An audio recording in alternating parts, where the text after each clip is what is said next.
Assalamualaikum warahmatullahi wabarakatuh. Alhamdulillahirabbil alamin wa binastain ala umuri dunya wa din wassalatu wassalamu ala asrofil anbiya'i wal mursalin wa ala alihi washabihi ajmain amma ba'd.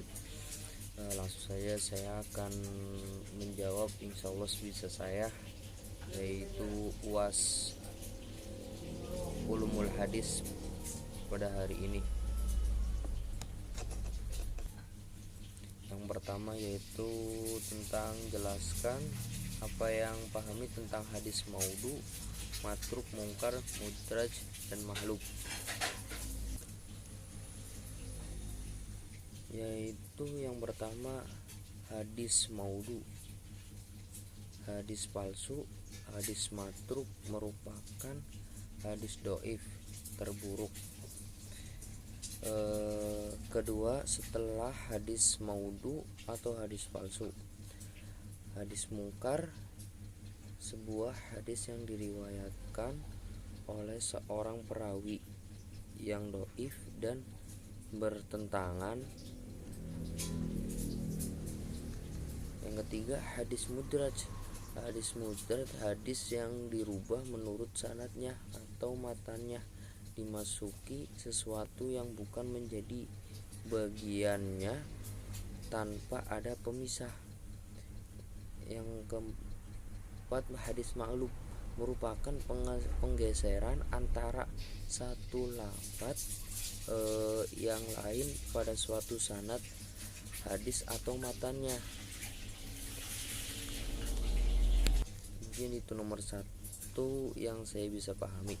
Dan yang kedua, sebutkan tingkatan-tingkatan al-jad dan al-tadil serta contoh redaksinya masing-masing. Yaitu jawabannya al-jad, yaitu tingkatan. Contohnya pertama, ini yang paling rendah dalam tingkatan al-jad.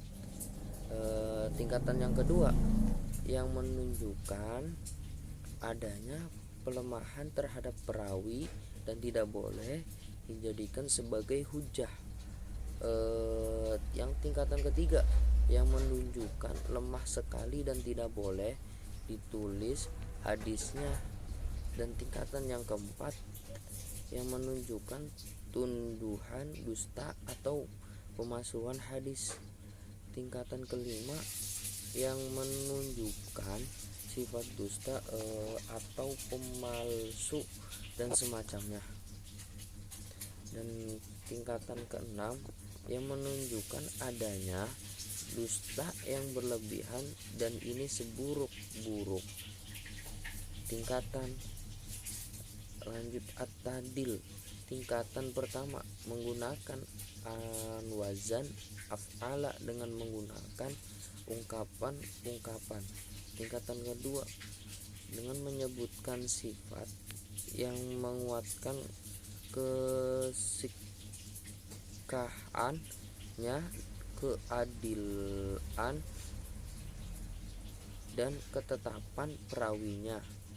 Tingkatan yang ketiga, yang menunjukkan adanya pensikahan tanpa adanya penguatan atas hal itu.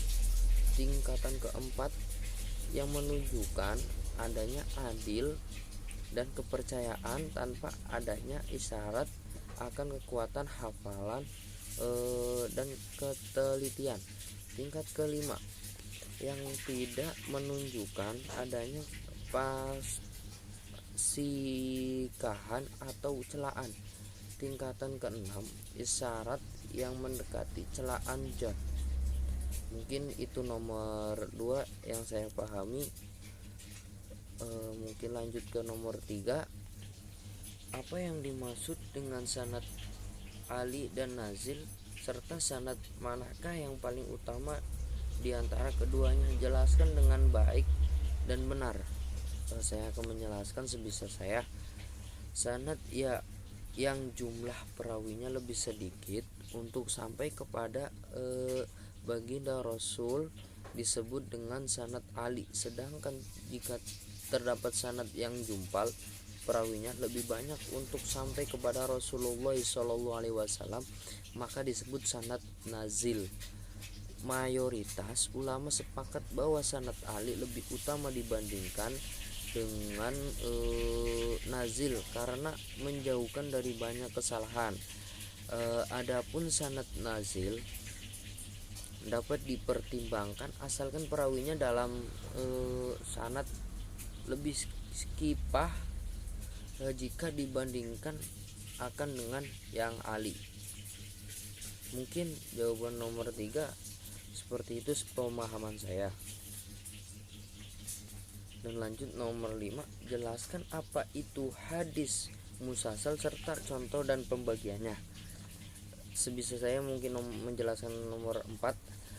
Hadis musalsal adalah hadis yang rawi-rawi atau riwayatnya mengikuti satu sifat dibagi menjadi 3 bagian, yaitu yang pertama hadis musalsal qauli, yaitu hadis musalsal yang berupa perkataan sebagaimana sabda Nabi Muhammad SAW kepada sahabat Muadz bin Jabal.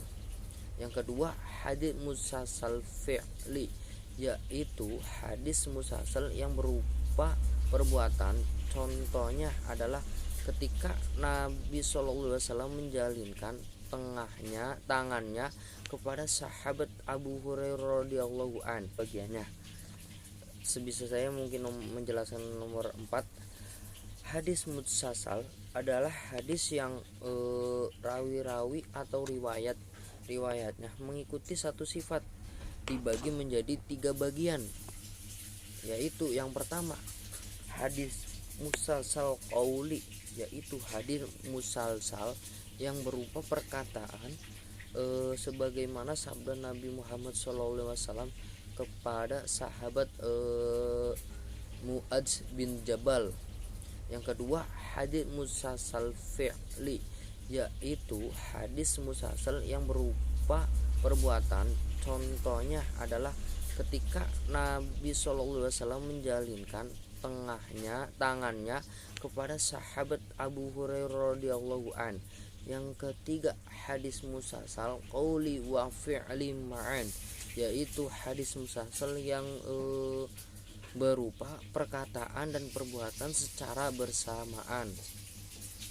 Mungkin itu nomor 4 yang saya bisa pahami. Selanjutnya nomor 5, jelaskan apa yang dimaksud dengan kitab jami, musnad, sunan, dan jasa. Sebisa mungkin saya akan jawab. Buku hadis al-jami adalah ragam pembukuan hadis yang paling lengkap karena ia mencakup segala permasalahan sebagaimana di atas, tidak hanya terfokus satu masalah saja. Yang kedua, musnad adalah isim maf'ul dari asnada, yaitu sandaran atau tempat bersandar. Yang ketiga, sunan, sebutan, yaitu sebutan bagi orang yang diagungkan dan dihormati, biasanya karena kedudukan dan jasanya di masyarakat. Al-jaziza yang artinya lemah atau tidak mampu atau terlalu sulit bagi seseorang untuk melakukan sesuatu mengalahkan. Mungkin itu saja jawaban dari saya yang saya bisa pahami. Sekian dari saya. Assalamualaikum warahmatullahi wabarakatuh.